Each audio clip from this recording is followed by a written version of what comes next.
amigo do blog BPM Super. Eu estava arrumando minha estante de livros esses dias e vi que eu tenho muita coisa do Luiz Fernando Veríssimo aqui. Eu sou fã do Veríssimo, vocês sabem já disso. E eu me lembrei de uma história que ele conta num livro bastante antigo já e que eu acho que tem alguma coisa a ver com os nossos projetos de gestão, de criatividade, enfim, com o nosso dia a dia. Vamos ver se tem alguma conexão mesmo, né? Bom, a história é o seguinte, diz que nessa crônica do Veríssimo, o produtor dos filmes do Frederico Fellini vai encontrar o diretor para discutir a sua próxima obra-prima, né?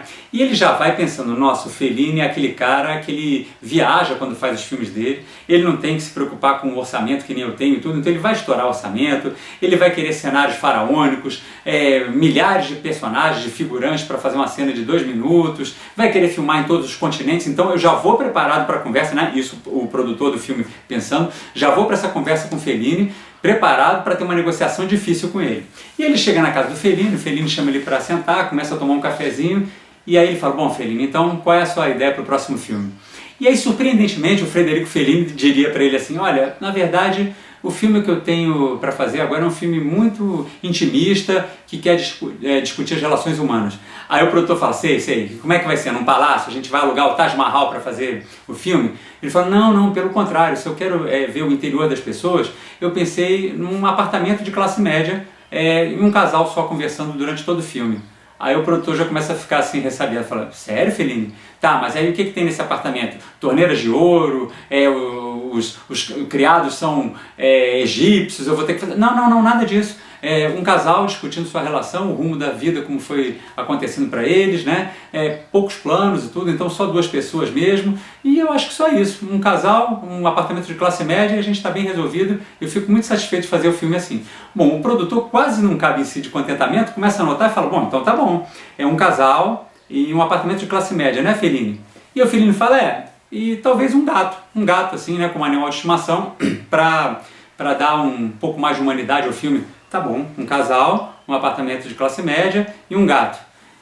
Um gato caolho, né? Que aí eu faço uma metáfora com isso, um gato caolho. Tá, um gato caolho. 10 gatos caolhos, né? 100 gatos caolhos. Isso, os gatos caolhos já começam a ter toda uma leitura do que seria o contexto. Não, 1000 gatos caolhos. Os gatos começam a se reproduzir e tomam um apartamento. 200 mil gatos caolhos. Fellini. Bom, essa é a história.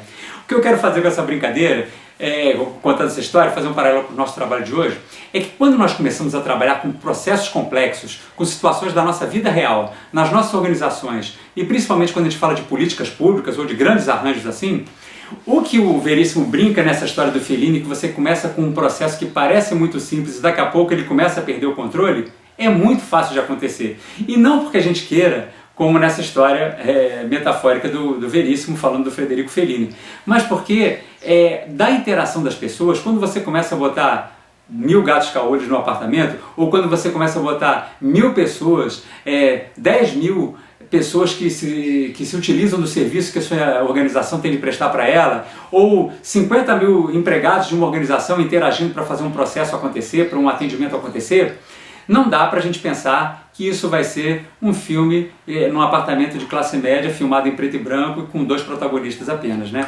Nós temos que nos preparar para trabalhar com ferramentas complexas para esses grandes arranjos complexos.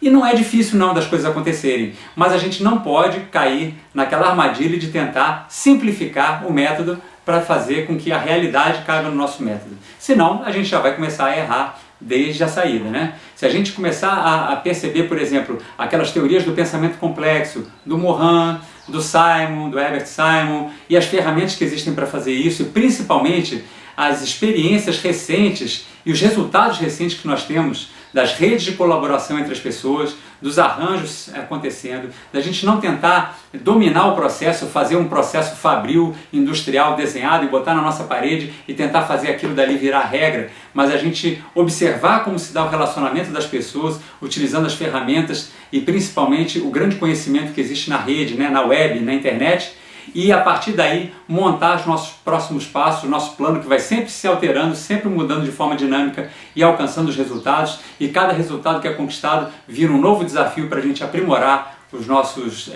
benefícios, os nossos resultados futuros. Então a gente tem uma chance muito maior de acertar. Senão, vamos ficar que nem o coitado do produtor do filme de Fellini. Até o próximo post, um grande abraço.